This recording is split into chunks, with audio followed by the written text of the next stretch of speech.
Halo para penghuni planet bumi dimanapun kalian berada, jumpa lagi dengan saya si Joni di Muka Movie. Banyak dari kalian pastinya sudah mengetahui sosok Sun Wukong yang sangat melegenda dan pernah menjadi serial TV yang hits di tahun 90-an. Nah, kali ini saya akan merekap film berjudul Wukong yang dirilis pada tahun 2017.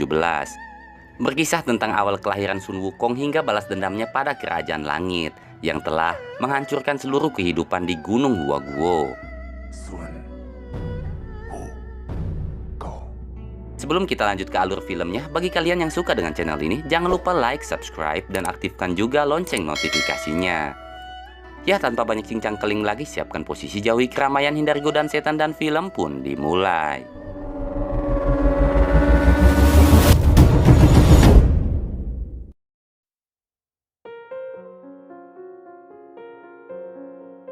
Pengendali takdir di Kerajaan Langit telah menetapkan takdir setiap makhluk hidup.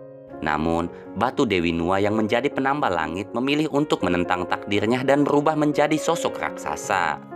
Sejak saat itu Kerajaan Langit menyatakan bahwa setiap makhluk yang sulit dikendalikan adalah siluman yang harus dimusnahkan. Sang raksasa pun berani menentang dan menyerang Kerajaan Langit. Namun sayang, ia berhasil dikalahkan oleh para dewa. Jasadnya pun jatuh ke bumi dan berubah menjadi Gunung Huaguo. Sedangkan jantungnya tetap hidup dan menjelma menjadi seekor kera yang kita kenal dengan nama Sun Wukong. Singkat waktu kita diperlihatkan sosok Wukong yang telah dewasa dan berhasil menyusup ke Kerajaan Langit. Kebetulan di salah satu istana sedang diadakan seleksi pemilihan para dewa baru. Dan hal itu dimanfaatkan Wukong untuk membuat kekacauan dengan memakan buah persik yang akan menjadi hidangan utama di sana. Kemudian salah satu calon dewa bernama Juling nampak begitu kesal, dikarenakan hidangan yang ia terima hanyalah biji buah persik. Ia pun melampiaskan kekesalannya dengan menyiksa salah satu pelayan di sana. Tanpa diduga muncul pelayan wanita lainnya yang langsung menyerang Juling. Pelayan itu bernama Azi. Dan ia tidak seperti pelayan pada umumnya, di mana si Azi ini sangat cengos alias acuh dan nampak tak takut pada siapapun. Juling pun emosi dan memerintahkan para pengawalnya untuk menyerang Azi. Dan tanpa diduga, seorang calon dewa bernama Juan Lian nekat menangkis serangan tersebut.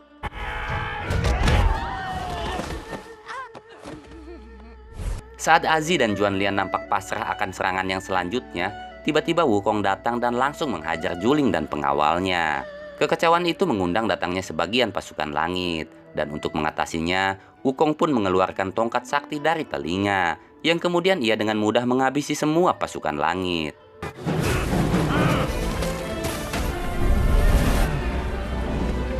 Melihat dahsyatnya kekuatan Wukong, Ratu Kerajaan Langit langsung memerintahkan pengawal andalannya yang bernama Tian Feng untuk menangkap Wukong, yang kemudian keduanya pun beradu kesaktian dengan begitu sengit. Untuk menangkis serangan Tian Feng, Wukong memperbesar tongkat saktinya dan menyerang secara frontal, yang mana hal itu hampir saja membuat Tian Feng tewas di sana. Untungnya muncul seorang dewa untuk menghentikan serangan Wukong. Ia bernama Yang Jian atau yang dikenal sebagai Dewa Erlang.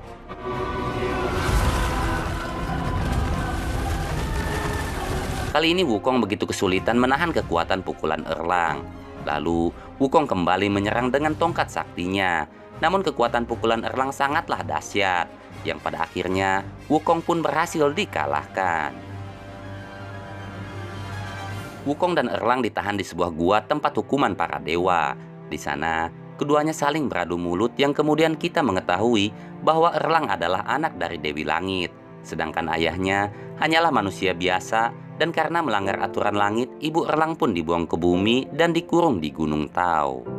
Di sisi lain, Azi memohon pada sang ratu untuk mengampuni Erlang, karena menurutnya Erlang tidak bersalah, ditambah ia telah membantu menangkap Wukong. Di sini kita mengetahui bahwa sebenarnya Azi adalah anak sang ratu. Namun karena selalu membangkang, ia pun dihukum menjadi pelayan selama 100 tahun. Akhirnya sang ratu mengabulkan permohonan Azi dan membebaskan Dewa Erlang. Dan untuk mengekang Wukong, sang ratu memasanginya sebuah mahkota, yang kemudian ketika dibacai mantra, Wukong pun nampak begitu tersiksa. Sampai-sampai ia pingsan dan mengingat kembali masa lalunya, di mana saat Gunung Huaguo diluluh lantakan oleh para dewa langit. Wukong berhasil selamat dan dirawat oleh seorang kakek yang tak diketahui namanya. Melihat penderitaan Wukong, Azi meminta tongkat mantra pada sang ratu dan memohon agar ia saja yang diberi tanggung jawab untuk mendisiplinkan Wukong.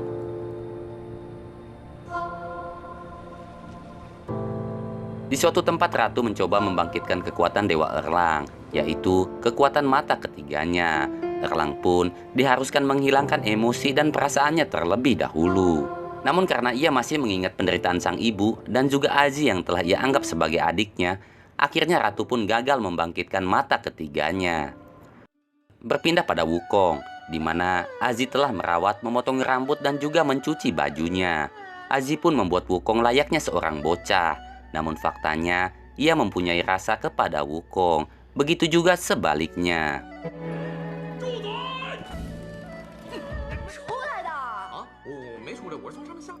Setelah itu ratu mengajak Wukong dan Azi memasuki ruangan tempat pengendali takdir bersama para calon dewa lainnya. Saat mendapat kesempatan, Wukong pun mulai mencuri setiap kunci pintu masuk di sana. Dikarenakan sedari awal Wukong tidak setuju dengan aturan langit yang sesuka hati menetapkan takdir seluruh makhluk hidup, sehingga ia pun berencana untuk menghancurkan mesin pengendali takdir. Faktanya sang ratu telah mengetahui bahwa Wukong adalah reinkarnasi dari jantung siluman yang pernah menyerang kerajaan langit, sehingga ia sengaja memprovokasi Wukong dengan menceritakan kisah pasukannya yang pernah meluluh lantahkan gunung Huaguo, yang tentunya hal itu membuat Wukong sangat emosi dan berniat untuk menyerang sang ratu. Dengan kunci di tangannya, Wukong mulai menyusup untuk menghancurkan mesin pengendali takdir.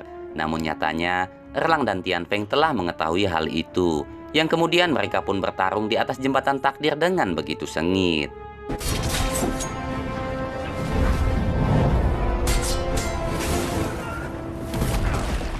Di tengah pertarungan, Azi dan Juanlian muncul, sedangkan Wukong yang kewalahan menghadapi Erlang dan Tianfeng memutuskan untuk menghancurkan jembatan takdir, yang membuat mereka semua pun jatuh ke bumi. Sesampainya di bumi, Wukong, Tianfeng, dan Erlang kembali bertarung. Namun sayang, kekuatan mereka telah lenyap. Bahkan untuk mengangkat senjata pun mereka tak mampu. Hal itu dikarenakan setiap dewa yang jatuh dari jembatan takdir akan kehilangan keabadian dan juga kekuatan.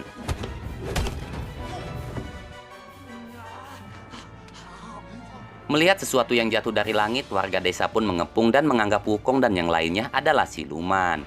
Tentunya Azi menyangkal hal itu, yang kemudian Juanlian dengan senjata kimianya mampu meyakinkan warga bahwa mereka adalah dewa yang jatuh dari langit. Tak lama kemudian muncul awan siluman yang selalu menyerang dan menghisap warga di sana. Seluruh warga pun panik mencari perlindungan. Namun tanpa disadari, salah satu anak tertinggal di luar. Untungnya seorang gadis muncul dan berusaha menyelamatkannya. Yang tanpa diduga, gadis itu mirip dengan kekasih Tianfeng yang dulunya merupakan seorang dewi langit bernama Ayu. Namun dikarenakan hubungan cintanya dengan Tianfeng, Ayu pun diusir dari kerajaan langit. Dengan cepat Tianfeng berlari untuk menyelamatkan gadis dan anak itu. Namun awan siluman berhasil menangkap Tianfeng dan hampir saja menghisapnya. Untung Wukong dan Erlang dengan cepat membantunya. Yang kemudian Juanlian memerintahkan Azi untuk menembakkan senjata kimianya ke arah awan siluman.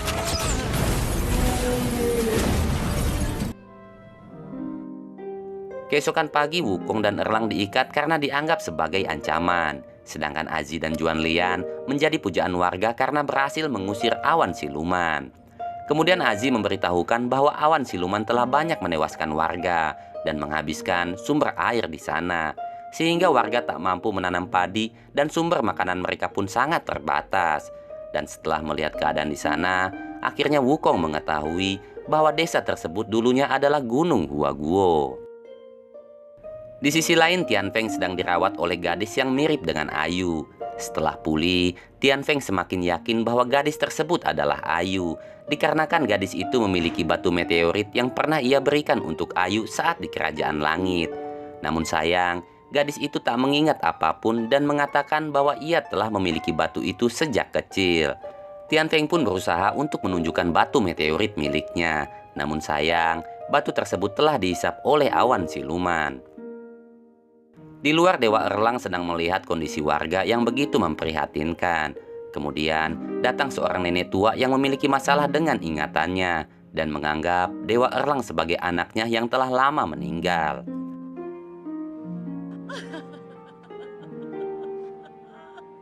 Singkat waktu, dengan bantuan Juan Lian, mereka pun membuat berbagai senjata kimia yang berisikan potasium untuk membekukan awan siluman. Setiap warga dibagi menjadi dua pasukan, yaitu pasukan Wukong dengan senjata meriamnya dan pasukan Erlang dengan senjata yang relatif ringan namun memiliki akurasi yang tinggi. Setelah selesai membuat senjata, semuanya nampak begitu bahagia. Di sana, Erlang pun mengetahui kedekatan Azi dan Wukong yang saling menyukai. Kemudian seorang nenek yang memarahinya kemarin datang memanggil. Yang nyatanya, sang nenek menyadari bahwa anaknya telah lama meninggal. Namun karena rasa rindunya, ia pun meluapkan kasih sayangnya kepada Erlang. Singkat waktu, awan siluman kembali muncul. Wukong, Erlang, dan warga lainnya bersiap dengan senjatanya masing-masing. Namun tanpa diduga, awan siluman itu memiliki kekuatan yang begitu dahsyat, sehingga senjata meriam yang disiapkan Wukong pun terlempar. Bahkan salah satu warga hampir menjadi korban. Untungnya Wukong dan yang lainnya datang membantu.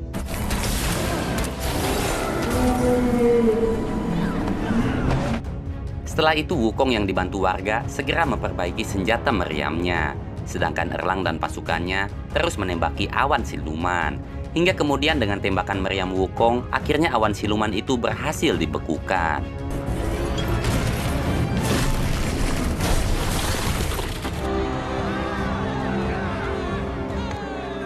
Lalu untuk pertama kalinya hujan pun turun yang membuat semua warga begitu bahagia. Wukong merayakannya dengan duduk bersama Azi. Sedangkan Tianfeng yang berhasil menemukan kembali batu meteornya menunjukkannya pada Ayu agar ia kembali bisa mengingat masa lalunya. Namun sayang, Ayu tetap tak bisa mengingat apapun, dan hal itu sempat membuat Tianfeng begitu sedih. Hingga kemudian Ayu mengatakan, apalah gunanya masa lalu, karena kini ia merasa bahagia dengan keberadaan Tianfeng di sampingnya.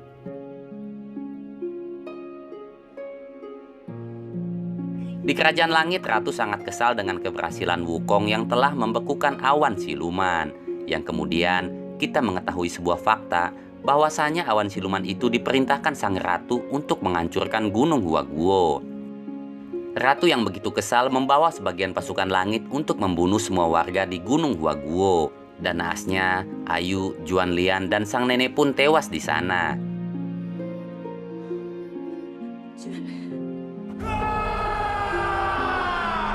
Melihat pembantaian sadis itu tentunya membuat Wukong begitu emosi, yang kemudian dengan sekuat tenaga ia mencoba menyerang pasukan langit.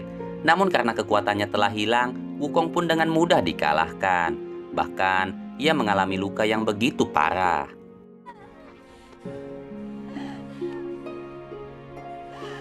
Setelah itu Ratu membawa mereka semua kembali ke Kerajaan Langit. Sedangkan Wukong dihukum mati di bawah api suci. Namun karena rasa cintanya kepada Azi, Wukong pun bertahan dan menolak untuk mati. Melihat penderitaan yang dialami Wukong, Azi terpaksa membohonginya agar ia mau menyerah. Di mana ia mengatakan bahwa Wukong telah kalah dan sangat menjijikan. Yang pada akhirnya, seketika tubuh Wukong pun perlahan menjadi abu.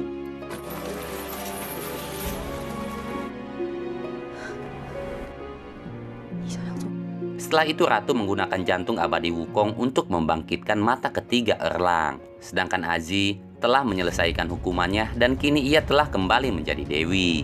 Di sisi lain kita kembali melihat sang kakek yang telah merawat Wukong sejak kecil. Yang kemudian kita mengetahui bahwa Wukong dan jantung abadi merupakan satu kesatuan. Dengan begitu sang kakek pun mampu membangkitkan Wukong kembali.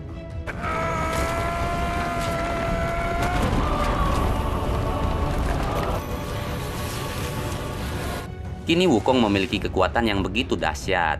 Bahkan, ia mampu memerintahkan awan siluman untuk membawanya ke Kerajaan Langit. Setiba di Kerajaan Langit, Wukong langsung menyerang dengan frontal dan menghabisi seluruh pasukan langit. Dan di sana, Tianfeng pun datang untuk membantunya.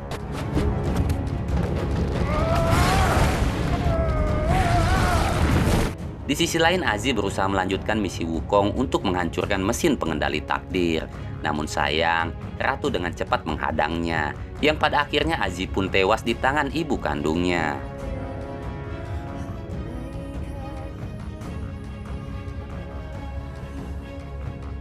Melihat kematian gadis yang ia cintai, tentunya membuat Wukong begitu sedih, dan amarahnya pun semakin tak terkendali.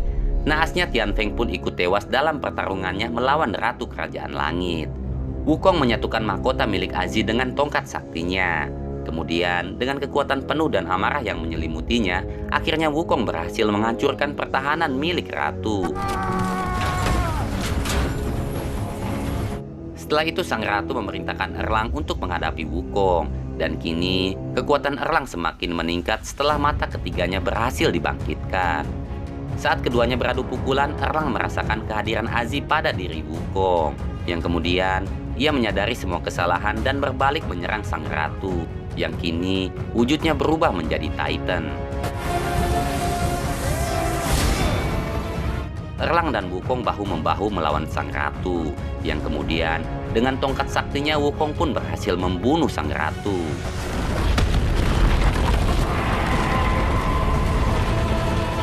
Setelah kejadian itu, Erlang dipromosikan menjadi jenderal di Kerajaan Langit yang bertugas menjaga gerbang selatan. Sedangkan Wukong yang dianggap sebagai siluman akhirnya kembali ke Gunung Huaguo. Di sana, Wukong berjanji bahwa ia akan mengumpulkan semua makhluk yang menentang takdir untuk bertempur melawan Kerajaan Langit. Dan tiba-tiba, film pun selesai. Ya, sekian rekap alur cerita film Wukong, dan hikmah yang bisa kita ambil adalah jika kalian bukan Sun Wukong, jangan coba-coba melawan Kerajaan Langit. Bahaya. Saya ucapkan terima kasih buat kalian yang sudah meluangkan waktu untuk menonton video ini. Saya Joni pamit undur diri dan sampai jumpa lagi.